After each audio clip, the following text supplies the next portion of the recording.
Hello and welcome back to Management Nazariya. Today, in this video, we will understand what are the various factors that affect the morale of a person. In the previous video, we understood what is morale.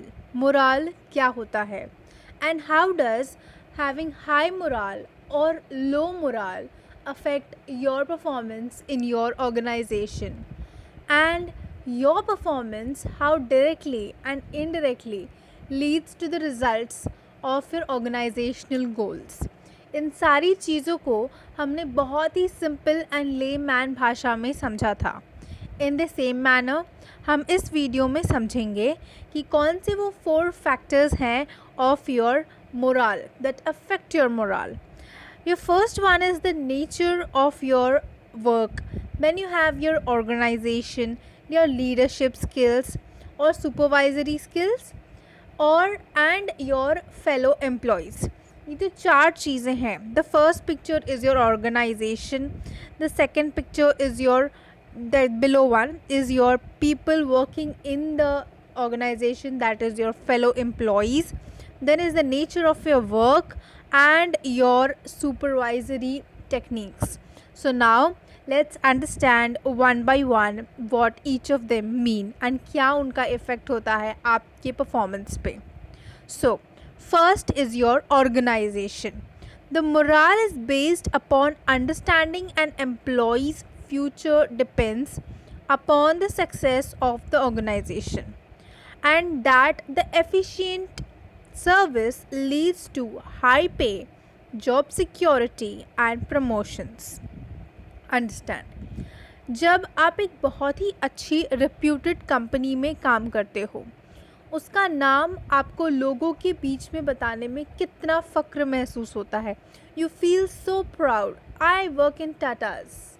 कितना अच्छा लगता है ना, क्योंकि उसका profile अच्छा है, वो ऑर्गेनाइजेशन अच्छा है, वो अच्छा ग्रो कर रहा है and it has really good ethics also. तो उसके बारे में बताने में या डिस्कस करने में आपको कोई हिचकिचाहट नहीं है.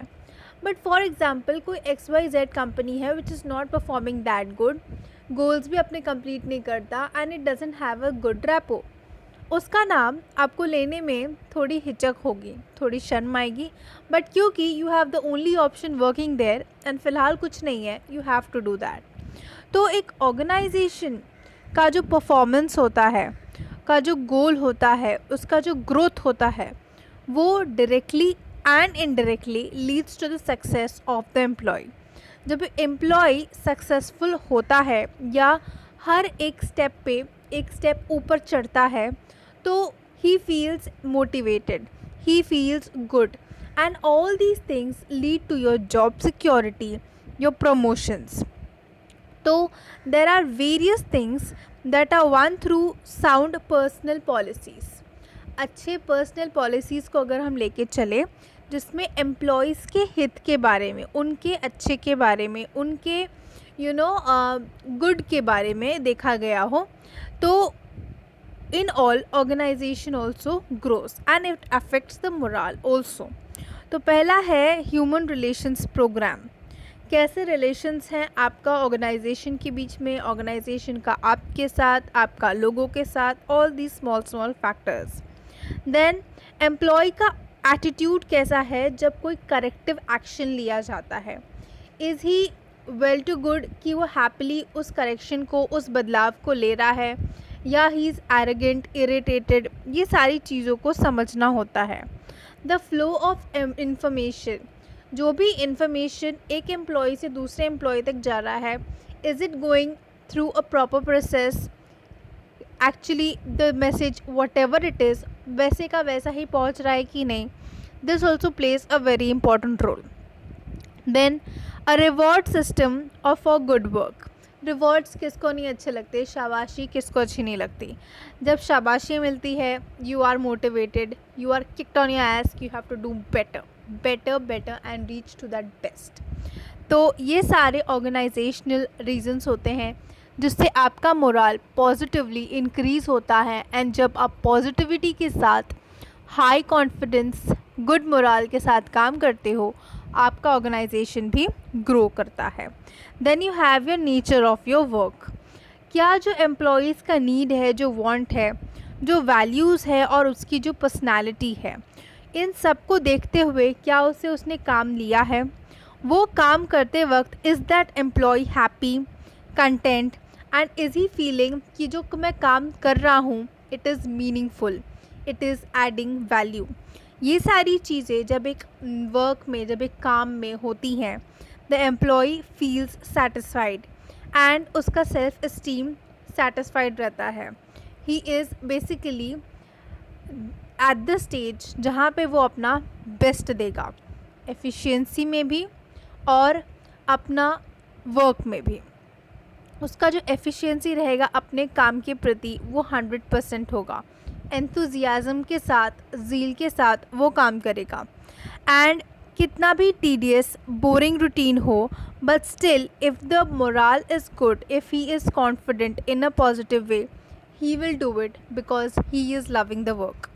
So the building and its appearance, the condition of the machines, tools available in the workplace, all these things also lead to the morale of an employee. It impacts an employee. Imagine you get up in the morning और आपके चारों ओर सिर्फ गंदगी हो, morning कैसी होगी. But अगर on the other way, अगर घर एकदम नीट एंड क्लीन हो, things are on its place, उठते ही you will feel so positive, so good. In the same manner organisation में भी होता है. एम्प्लॉय के लिए हर एक छोटी चीज़ बहुत इम्पॉर्टेंट होती है, from that working desk to the machines to the washroom also.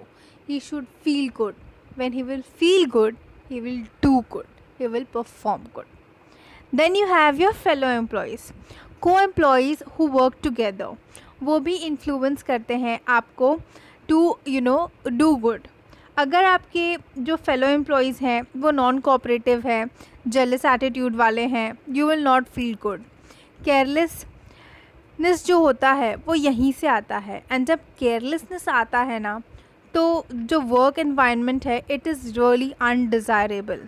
And क्योंकि we all humans, man is a social animal, he finds his work more satisfying if he feels that he is been accepted and companionship of his fellows. ठीक है.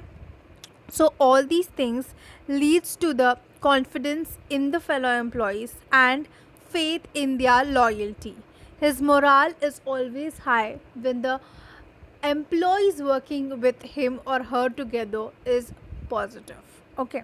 So all these things leads to all these factors of your fellow employees. ये सारी चीज़ें, छोटी छोटी चीज़ें leads to the main thing जिससे आपका मोरल अफेक्ट होता है. Then you have your last one which is your supervisory technique. Now it is a very important step in morale building programme to stand. See, supervisors are someone जो human relations create करते हैं. जो आपका head है, he is the one who is going to motivate you और demotivate you, take you towards success or towards failure. It all depends on him and why him and not you. See, जब एक positivity के साथ कोई भी reply या feedback मिलता है, you feel positive. For example, I say, wow, what a good work. आपको अच्छा लगेगा.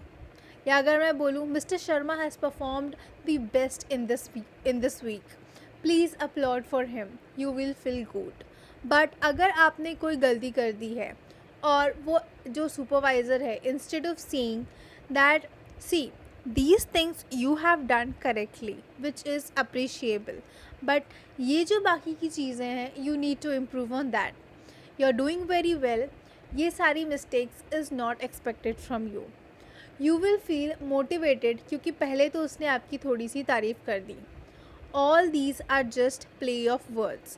बट अगर वो सबके सामने आपको चिल्लाए कि what the hell are you doing over here, what is this work, this that, blah blah blah blah, तो आप क्या फील करोगे? इंसल्टेड, लोगों के सामने डिमोलिश्ड कि अरे यार आज तो मुंह दिखाने लायक नहीं रहे. तो कभी भी जब उसे डांटना जैसा हो, समझाना हो, करेक्टिव मेजर्स हो, ये सारी चीज़ें एक रूम में उसके कैबिन में होनी चाहिए, उसे बैठ के समझाना चाहिए, not in front of 10 people. ठीक है, तो ये सारी होती हैं सुपरवाइजरी टेक्निक्स जो एक सुपरवाइज़र लेता है। सुपरवाइज़र को हेल्प करना चाहिए that the employee enjoys his work, he is satisfied, और अपने फ्यूचर को लेके वो सिक्योर्ड हो। उसको इम्पार्शियल बिल्कुल नहीं होना चाहिए, and he should deal with every people, every individual, every employee properly. He should also build up the pride in the employee in working in his job, explaining the importance and the recognition of his good work, as I explained. तो ये सारी 4 factors थी that affect your moral. I hope आपको ये पूरा video clearly समझ में आ गया होगा। कोई भी डाउट, क्वेरी, कुछ भी हो, feel free to comment below in the comment section. To like, share and subscribe to us this channel. Thank you. Never stop thinking and keep innovating.